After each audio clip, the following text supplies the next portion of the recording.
I'm right outside of downtown Salem. I'm at the Pasture Park and Historical Museum. That house, I believe, being the museum.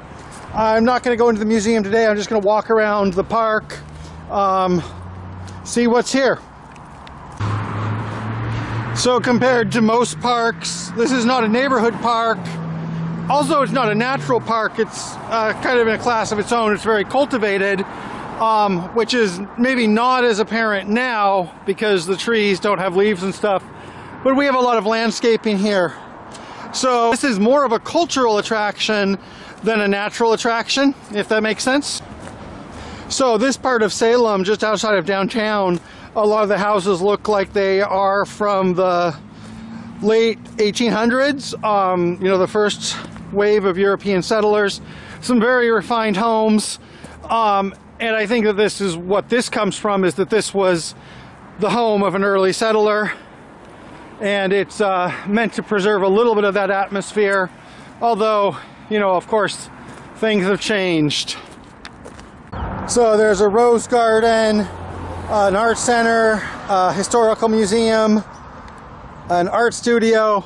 So this is more of an art center than just what we think of as a park. But on the other hand, if you just want to enjoy a wide expanse of green grass, you are able to do that. Although I think that would be, I put this caveat in a lot, it's probably a lot more of a fun place to be in like May or June. So yes, this property was bought or settled in 1860, and this house was built in 1878. And I assume they must have been pretty successful settlers because given how hard it was to, you know, transport stuff here in 1878, that looks like they were pretty affluent. So this is the art center. Looks like there's some art going on right there. And over here, along with the fields and stuff, we do have a children's park. So this is more like an adult park, a lot of cultural stuff here, a lot of abstract culture, abstract sculptures and rose gardens. But, you know, you can also, if you're in the neighborhood, I guess, you know, you can bring your kids here. Probably you can jog here as well. So, you know, it's a multi-feature park, but the emphasis is on fancy stuff, I guess I would say. I guess it's also a good or bad place to get attacked by crows or owls or raptors. I actually wish that would happen. That'd be more exciting. Although these raccoons probably would tell me otherwise. Did I say raccoons? Squirrels. But these squirrels would tell me otherwise. We also have this very well landscaped little rill flowing down. So yeah, they did a lot of work on the landscaping here. Incidentally, like I said with Pringle Park, you know, I'm from Salem. I spent a lot of time here. This was honestly more of a place I would drive by, you know, on my way to the mall, than a place I spent a lot of time. So this might be my first time walking through it like this. I mean, I think I've grazed it, but this might be my first time here. And that's especially interesting considering here we have Willamette University's track and field facilities and football field, which is in this park, but is used by Willamette University, which is across the street. My great-grandfather was the track coach and the football coach at various times for Willamette University. So it is somewhat interesting that I've never been here, even though I was right by, and this is an important part of my family's history. Correction! So here it says the builder of the Bush House was Salem's banker, meaning not just a settler trying to make some money off a couple acres of corn. He was a banker, which makes a lot of sense because, you know, two-story house, that big, 1878, you would have to sell a lot of radishes to earn that much money.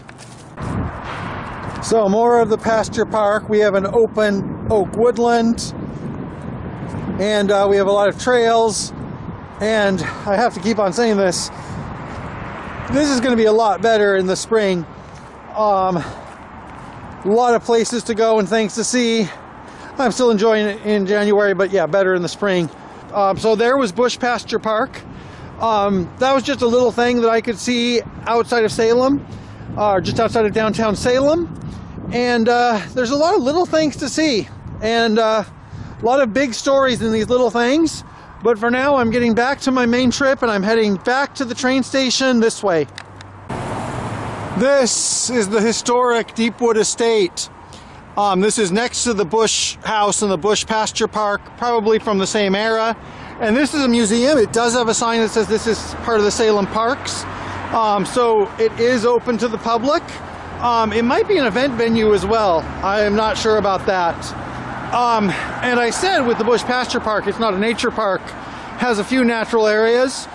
And this, we're right next to a hospital, but if you look behind this fence, this does look like a pretty natural area for where it is. Not exactly being lost in the woods, but like I've said many times, I could probably go 200 or 300 feet into there and I would be lost.